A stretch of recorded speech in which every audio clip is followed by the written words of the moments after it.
ये कैंसिल हो गया था 2017 में, लेकिन 2018 में इसे ऑनलाइन चेक पोस्ट पोर्टल के माध्यम से शुरू किया था और इसमें वित्तीय वर्ष 18 से लेकर के 25 तक सर उन्होंने अलग अलग साल का दिखाया है, 1 करोड़ से लेकर के अब तक 23 करोड़ तक का। सर मेरा ये कहना है, क्योंकि ये जो राज्य अंतर्राज्यीय सीमाओं को कनेक्ट करते हैं सर, ये परिवहन विभाग के चेक पोस्ट में सिर्फ हमारे के माध्यम से sir excise duty, mineral transportation fee, permit for the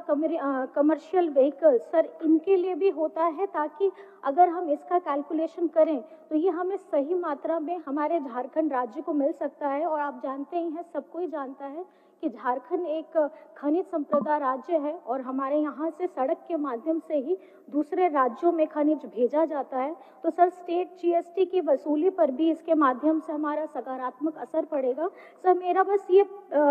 आकृष्ट में ये कराना चाहती हूँ सर, ऑनलाइन है, अगर ये 10 चेक पोस्ट जो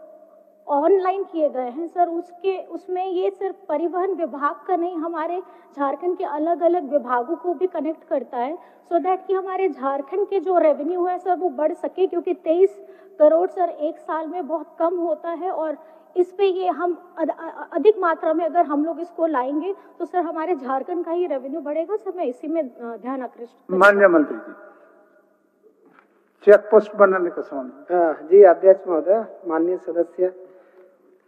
कल्पना मुर्मू सोरेन जी का बहुत महत्वपूर्ण सवाल है। अध्यक्ष महोदय, उन्होंने जो विषयों को उठाया है वो बहुत महत्वपूर्ण था। पूर्व में ये चेक पोस्ट काम करती थी, लेकिन किसी कारणवश इसको बंद किया गया था और ऑनलाइन शुरू होने के बाद से जो आंकड़ा दिया गया है, सही बात है कि ये कम है। हमको लगता है कि इस पर राज्य सरकार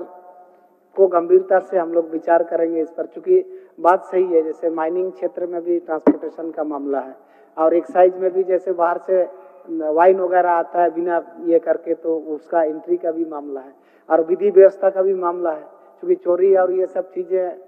होगी, माफियागिरी, तो उस सब का भी मामला है। इसलिए हमको लगता है कि